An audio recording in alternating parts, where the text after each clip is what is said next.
So ito na, finals na ng 2024 Governors Cup. Rematch ng Barangay Ginebra at TNT Tropang Giga. Repeat ba para sa Tropang Giga o makakabawi ang Gene Kings?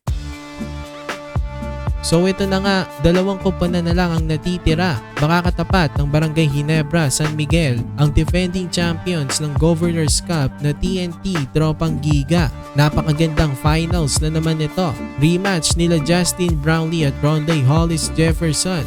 Magkakasubukan na naman nga itong dalawang pinakamagaling na imports ngayon sa PBA. Hindi nga lang kampyonatong paglalabanan itong dalawa, pati ang Best Import of the Conference Award. Didepensa ni RHJ ang kanyang titulo, pati ang Best Import Award dito sa legendary import ng Barangay Ginebra na si Justin Brownlee. Marami talagang nag-aabang sa matchup nila. Sobrang gagaling kasi nitong dalawang ito. Mapa-opensa o depensa, maaasahan itong sila RHJ at JB. Lalong-lalo na sa clutch time, mahirap silang pigilan. Maraming ang nagsasabi si RHJ ay parang si Kobe Bryant. Si Justin Brownlee naman parang si Michael Jordan naman daw.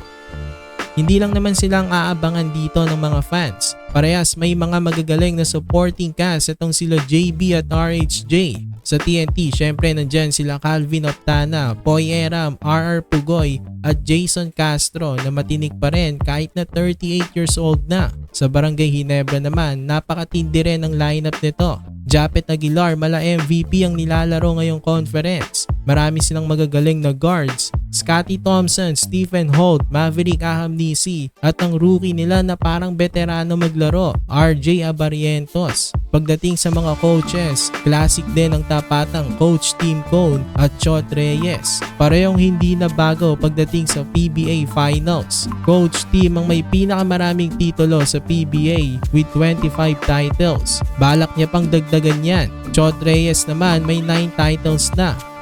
Ngayong conference, hindi pa nagkakaharap itong Ginebra at TNT dahil nasa Group A ang TNT at Group B naman ang Barangay Ginebra. Record-wise, ang TNT ang best team ngayong conference dahil sila nga ang top seed. At nitong ang playoffs, pinatunayan nila yan. Dinominate nila ang kanilang mga nakalaban. Sa semifinals, gentleman sweep ang naging serye nila ng Rain or Shine Elasto Painters. Ang Rain or Shine ay malakas ngayon yon. Ang Ginebra naman medyo hindi ganon kaganda ang kanilang simula ngayong conference. Pero pagdating sa playoffs, biglang ganda ang nilalaro ng mga locals ng Genes. Hindi rin biro ang kanilang mga tinalo. Una na i-sweep nilang Meralco Bolts. Tapos pinabagsak nilang San Miguel Beermen sa semis.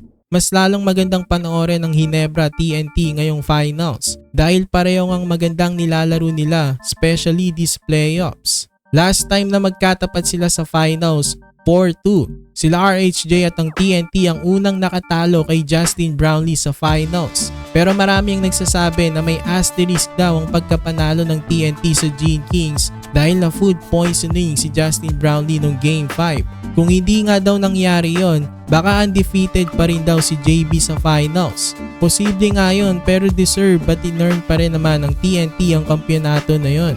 Kahit na healthy si JB, I think malaki pa rin naman ang chance nilang manalo. So kanino kayo mga kabakets? Revenge o repeat? Barangay Ginebra o TNT Tropang Giga? Sinong tingin niyong magkakampiyon?